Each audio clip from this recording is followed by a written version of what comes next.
Hello, everyone, and welcome back to my opinion.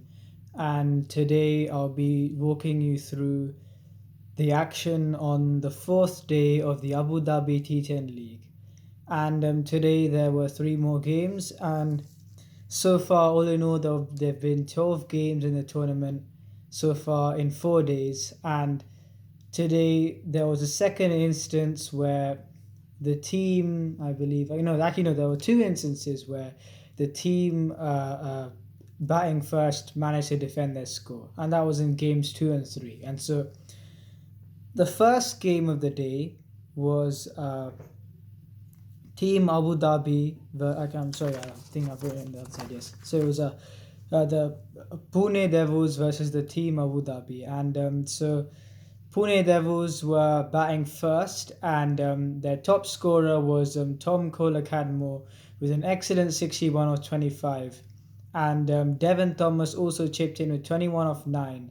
And it was a kind of stage where, especially from the first few overs, after they had got 20 without loss, I think in 2 overs, you then they kind of had a little bit of a stutter and lost some wickets, and you never thought where the innings would go, especially with the fact that the first over from Obed McCoy as well was a five ball over, and so it was 1 for 3 in 0.5, and it was kind of like, if let's say if he had bowled the sixth ball, then he would have been it would have, if they had got a boundary off that ball, then it would have given them a better bearing. And I don't think they lost wicket. I think they lost one wicket, but the fact is they were getting some dot balls in from that over. And so, as we've all seen in T10, an over, even one over that's good for the bowling side and goes under 6 runs or even under 10 runs, the batting side is not very happy with it. And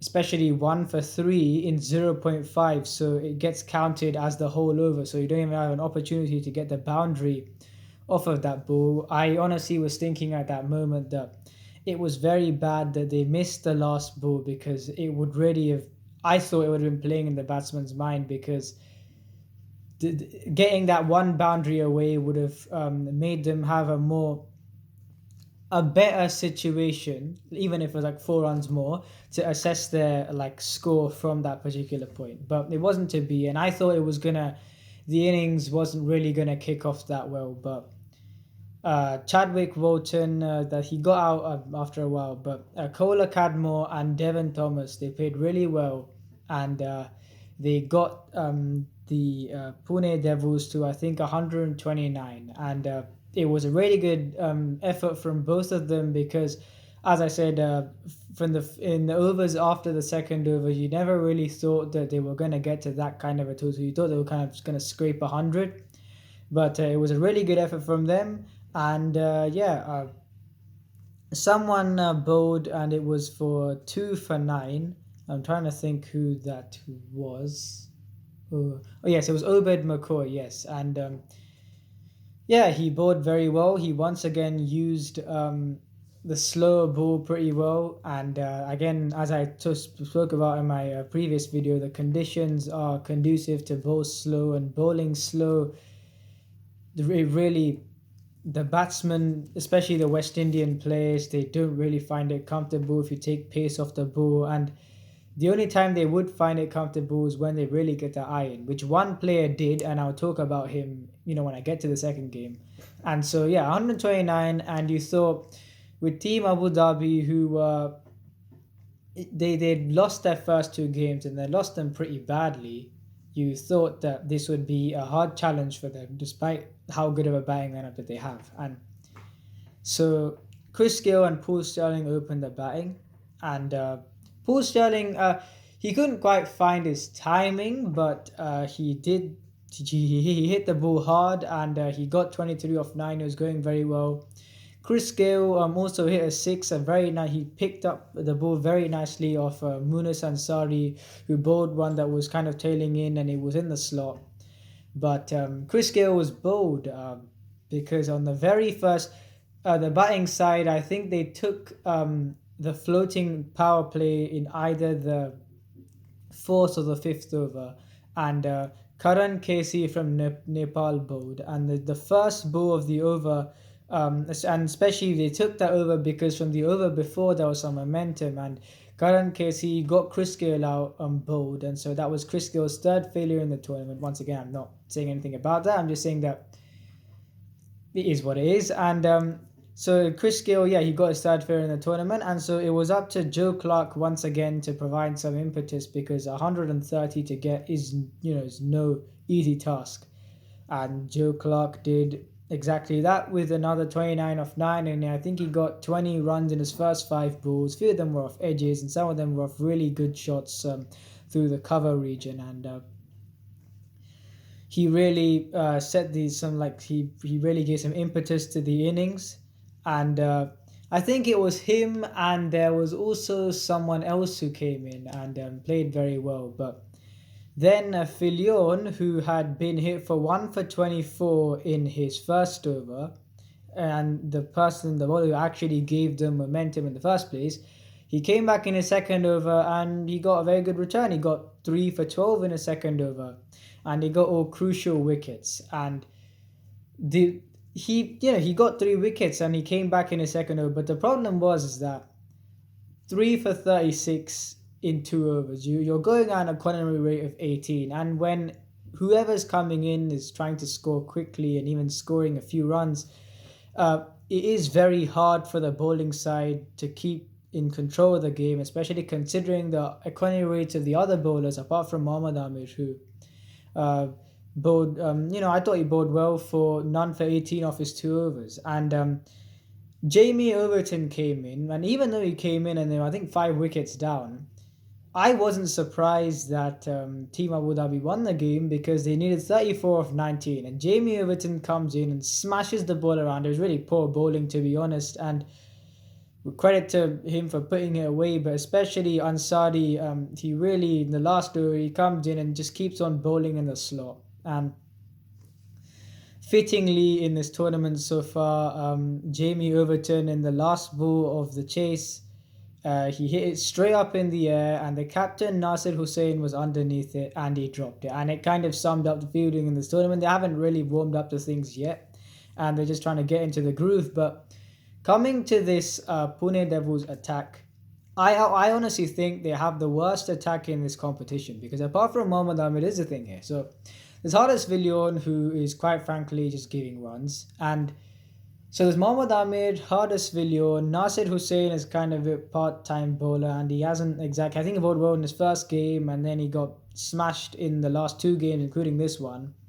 And then you have Munis Ansari, who despite, he got a good return in the first game, you can kind of see some issues with him, and he is a big unit, and so the problem is he doesn't really move that well in the field. And especially when he's seen him running for to the boundary, he seems very stiff. And when he bowls, it seems he has this ball where he usually goes for the Yorker. And the problem is that it seems very predictable, because when he misses it, which off late he has been doing, he's either been bowling full tosses or he's been bowling like half volleys in the slot, he gets hit around. And it's kind of it's an exciting proposition to have someone like him with a unique action, and especially all of us seeing Lasith Malinga and me talking about the fact that Karen Pollard, having played with Malinga, he would have been taken aback by Ansari because of how the action wasn't really flowing at all, and it was kind of like a lumberjack, as I said. And we're kind of seeing that they don't have a refined bowler apart from Mohammad Amir. And the thing is, if you look at Mohammad Amir's record by this game, his T10 career, 7 matches, 1 wicket. And it's not like he's been bowling badly, and he has been bowling economically. But the problem is, if they play him out, the other 8 overs, they can just get whatever they want. And that's the problem with the Pune Devils. And it's the thing is this. So Mohammad Amir, the fact that there's been even in ODIs as well, was kind of a thing where when he was playing for Pakistan, that he wasn't getting enough wickets. And even if you saw when he bowled in tests, you could tell it was a really good bowler bowling, but the batsmen generally tended to play him out. And the only time when you really saw that extra edge from him was whenever he played against India, which in the Indians especially, they gave a lot of respect to him. You saw in the ICC tournaments, and also in the 2016 Asia Cup when he came back from his ban and bowled that brilliant spell. And yeah, the fact is that we have seen him bowl very well, and I still think he's a very good bowler. He's one of my favorite bowlers to watch. But the problem is that despite the fact that he's very good, it's kind of like a plateau where he maintains a good standard of bowling, but it isn't quite enough to create that. Like the batsman knows that it's a very good bowler bowling, and especially in this tournament, you're thinking if we just play him out, maybe even if he get like 18 off 2 overs, but we don't give him a wicket, we can hit the others around, and that's exactly what they did. And so the fact is that he bowls to a good standard, but there isn't that real, apart from when he plays against India, there isn't that real faith that this next level that translates into him getting a lot of wickets. And he's someone who just bowls good balls, but there isn't.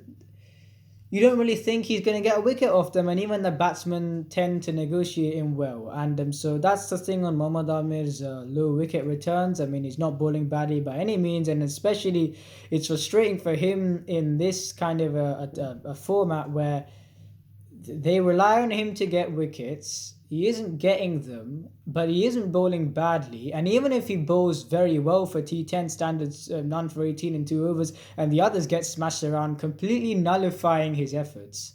And yeah, it's unfortunately, I do feel that the Pune Devils have the worst bowling attack in this competition, unfortunately.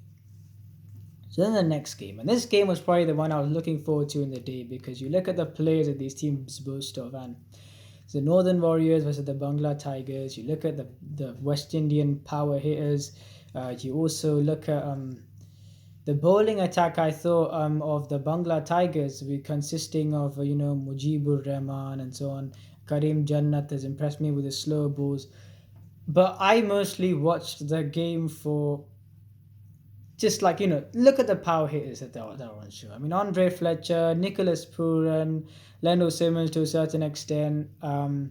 Then there is Rovman Powell, Fabian Allen, and the Wasim guy who came in actually played pretty well for the brief time he was there. And there's Chirag Suri. His confidence has really impressed me, and I'll talk about him later as well. So they're all there, and so unlike the last game for the Northern Warriors where it was a nightmare start, this time they got into the groove of things straight away with Mohammad Irfan's over going for 17, and he gave away 2 sixes, and so really the tone was set. And even when Wasim got out, Nicholas Pooran came in, and it was a kind of thing where you look at Lendo Simmons' innings of 41 off 22, and the fact is, I honestly don't think he is a T10 player, but it's one of those things where you wouldn't mind him playing in a T10 side, but he is not a T10 player because you rarely see his strike rate exceeding 200. It may go very high, just under 200, but you very rarely see his strike rate exceeding 200. And when you see him bat, it's kind of like he doesn't seem like a power hitter, and I feel that. But yet he does hit the ball very hard, and I feel that he doesn't really time the ball that well. And that's the thing, is that even though he isn't a power hitter, he relies on hitting the ball hard to get the results. And he's not a bad player by any means, he's a brilliant player. And despite the fact that you wouldn't say that he's a T10 player and you think he's a kind of an anchor, especially in these kind of situations, him staying there, one, he shows his class, he's a brilliant player, and two, he always, more often than not, he stays in for a while and still scores a very good strike rate. And when you have someone like Nicholas Pooran who's scoring 18 out of 26, then 41 of 22 isn't really that bad at all, isn't bad usually. And so his presence complements the others hitting around him, and he's kind of serving as an anchor in a way. And Nicholas Pooran came in, and we saw what he did in the other game, and this innings was somehow he made it even better. And especially George Garton in his second over gave 32 runs, and he erred on the side of being too short, and even the full ones he did bowl were right in the slot. And it was a 4-6-6-6-6-4, and really the opposition was shell-shocked. And even though there was a brilliant over from Karim Jannat after that to remove both Lendo Simmons and Nicholas Puran.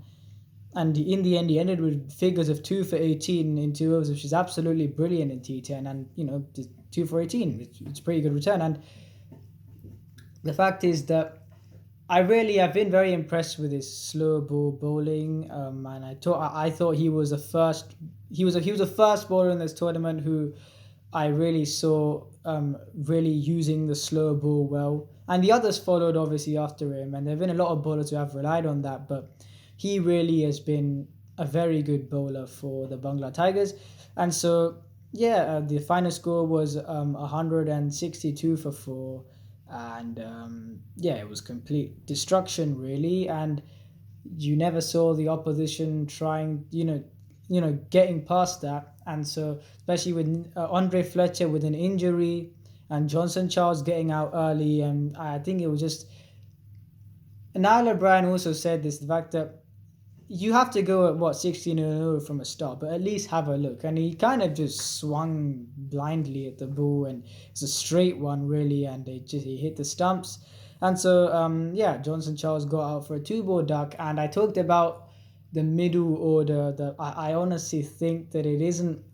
There's Chirag Suri, but I honestly don't think that it's a very compared to other side. I think it's a very undercooked middle order actually. And so with Andre Fletcher injured because of a quad injury that he picked up in the Big Bash, he's running between the wickets just very gingerly, and he could really only stand there and swing the bat around. And he scored 53 off 28, but his innings life would have been easier for him if he was able to run freely. And then Afif Hussain didn't help either. He played especially a good shot of a full toss over point. He played over point for 4, but unfortunately for him, he scored 10 off 11, which in a chase of 163 is really, it's disastrous. And he got out, and so then Chirag Suri came and played brilliantly. He scored 42 off 16, not out, and there was a shot that he played, shots off the spin as well, and there was an over of Fabian Allen that went for 31, which kind of brought them close. In fact, it was a bit of a scare for the Northern Warriors because of how badly that over was going for them. And then there was a shot he played off the last ball of Rayad Emirates' second over, and it was inside out over kind of extra cover, and it was such a brilliant shot.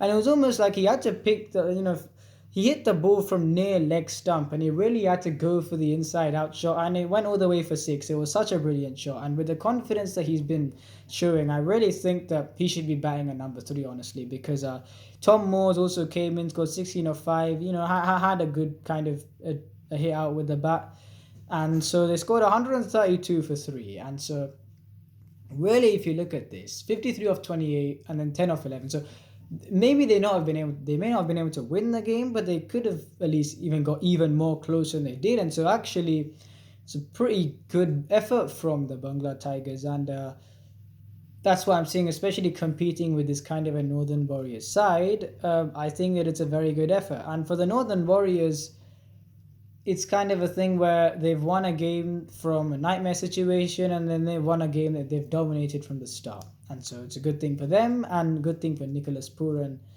Again, absolutely brilliant. And the bowlers, Wahab Riaz and Wayne Parnell, were excellent for the second game in a row for them. And Wahab Riaz, the first, so both of them kind of got hit around in that first game by Abdul Shakur, and Wahab Riaz got hit for 23 in his first over. And then, ever since then, he's bounced back with figures of 1 for 17 in 2 overs and 1 for 9 in 2 overs in today's game. And Wayne Parnell, after that 3 for 15 in 2 overs in the previous game, he's got none for 16 in his 2. And so 1 for 25 and 4 when you're chasing 163, it really kind of spells loss for the batting side. And so it was that, and the Bangla Tigers lost the game, but they gave a valiant effort, and yeah, that's on them. Then there's a third game, and the third game, here's the thing about the third game, it was actually a pretty, I'll tell you about the game. So what happened was, it was the Qalandars versus the Deccan Gladiators. So the Qalandars batted, and throughout their innings, it never really seemed like there was this final push to accelerate. Yes, Sohail Akhtar batted through with a brilliant 71 of 31 not out, and But so how it started was the first wicket fell very unluckily. Shajid Khan, he played the ball. It went onto the thing his shoe and rolled onto the stumps. Not rolled onto them, just went onto the stumps and off Sunil Narayan, and he got out for five. After hitting a boundary of Sunil Narayan, and also Tom Banton scored 36 of 20, but he got out for LBW of Zahoor Khan. And Zahoor Khan, even then, there was a floating power play over that they took in the fifth over, and the first ball that over, Tom Banton clubbed the ball through the mid-wicket space between the two fielders for four, and even then the over still went for 10 runs, and so in a power, like in the floating power play, only going for 10 runs. I think it was a very good effort by Zahoor Khan, and it was kind of thing, as I said, you never really saw the Qalandars trying to accelerate. They were just going with the flow of things, maintaining that 10 point something and over. And then even when they hit, it tried to increase that and scored, I think, like 116 or something. They never, I think, 118, I think they scored. And so you never really saw them trying to accelerate. They just, their hitting at the end was just slightly increasing their tempo from what they were going at. But what happened was they weren't going at a bad rate. And so that's why they ended up with a pretty good score. And so Dhaka Gladiators came out to bat, and it was a very, very weird innings, because you saw Mohammad Shehzad and Cameron Delport just hitting the bowlers around, not going at an express rate, but hitting the bowlers around, all smiles. Then Delport got out, then Mohammad Shehzad got out of an excellent delivery by Shahid Afridi. And you never really see Mohammad Shehzad coming down the track. So when he was 7 off 7, he came down the track and hit one through the covers of Shahid Afridi. It was an excellent shot, and the ball was pretty good as well. It did move on to the 11 off 8, but you never really see him coming down the track. So this time you thought it was a bit one too many, and so he missed the ball, and he was stumped by a very large distance, and he got out for 27 off 17, and so this afterwards, the new batsmen came in, the real engine room, if you like, of the hitting, especially in Kieron Pollard and Azam Khan, and then there was someone else who came in, and then Sunil Narayan. So, this engine room of hitting, and they all got out. It was a bit of a capitulation, and Azam Khan was stumped, and Kieron Pollard shot. He went back to, I think there's a, who is it? There was a left arm spinner. Yeah, there was that left arm spinner. I can't remember his name, but he tried to just play the ball through to long on, but instead it's a bit of a nothing shot, because he went back and the hands just went like this. I mean, everything seemed like he was gonna play the ball to long on, and then he just got bowled, and even he was pretty frustrated with himself for that. And it was Sunil Narayan got out for a golden duck of Chris Jordan, who got figures for 3 for 8. Very good figures again. And that's the thing, really. It's that also Shahid Afridi bowled brilliantly for 1 for 14 in 2 overs. So 2 for 14 from the spinner, 3 for 8 in 2 overs from Chris Jordan, and 1 for 14 in 2. So really adding it up, 6 for... Okay, so 14, 28... 6 for 36 in 6 overs. I mean, in a T10, in anything that's disastrous, but in a T10, that is disastrous. That's why the final total was 85 for 8. And Daniel Ahmed got hit around. But the thing is, he's actually had an economy rate of 7.5 in the other 4 games that he's played. So really, in one off day isn't really too much. So the Qalandars have won 3 off 3. And here's the thing here. They won the first 2 games against teams that really have been a bit half-baked. I mean, Team Abu Dhabi have a good bowling attack, but they got hit. So really, their bowling attack hasn't been able to fire, and their batting lineup, the batsmen there hasn't been really this. There have been a few individuals that have stood up, but there are some people who would want runs under their belt. And the thing is that, and speaking of which, Ben Duckett, I mean, he didn't score that. Yeah, I think he was the other player who got out at the same time as Joe Clark, and he played well. I thought he actually, he played normal cricket shots, really, instead of trying to go for all these dinky shots, and it worked. He hit some really big 6 over mid-wicket. And yeah, that's just a quick mention on him, and really playing normal cricket shots helped him in the end. And so as I said, coming back to this game, the third game, it really didn't have a feel of a T10 because at the first innings, as I said, they didn't really try and accelerate. It didn't seem like they tried to accelerate that much. They just tried to score a little bit higher than what they were scoring at. And in the second innings, the last few was just a formality, and it was actually a very surreal kind of a collapse because, as I said, so with the Qalandars of winning for three out of their three games, the thing is that you look at the first two teams that they won the three games, the two games against, and you think Pune Devils and Team Abu Dhabi. So two very a bit iffy teams. But you look at the players that Deccan Gladiators have, and their engine room of batting, as I said, with you look at that, but you look at Mohammad Shehzad, Cameron Delport, Karan Pollard, Azam Khan, and then their number 5, and then their Sunil Narayan. So yeah, it's their engine room really. And the fact is that especially with their bowling attack, you see how good of a bowler Sunil Narayan is in this format, getting the ball to drift. And you look at that and you think it would really take a good performance to beat that team, and also beating that team will give you a sense of real assurance that you are playing at a really good standard, because the other teams, they have been a bit iffy with all due respect, whereas Deccan Gladiators, you look at that team and you think like this team is a quality team. And so them beating Deccan Gladiators by such a 85 for 8 in their 10 overs, Deccan Gladiators. And so the fact is that they'll look at this and say, the Qalandars will say, we really played a professional game of cricket. And them versus the Northern Warriors will be a very interesting game indeed. With the power that the Northern Warriors have, with also the bowlers the Northern Warriors have, versus the power and the bowlers that the Qalandars have. And that'll be a very, very good game to watch. And so that's on the games for today. It was kind of the main takeaway from today was just the slow ball was effective as well, but it was a bad day for bowlers today. And apart from the second game, it really, if you look at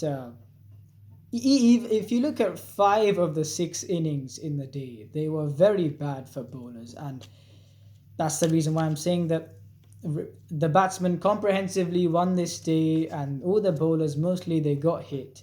And it's a very entertaining day of cricket to watch. And I hope that the other days can provide such good entertainment. If you enjoyed this video, please like and subscribe, and please share this video with your friends.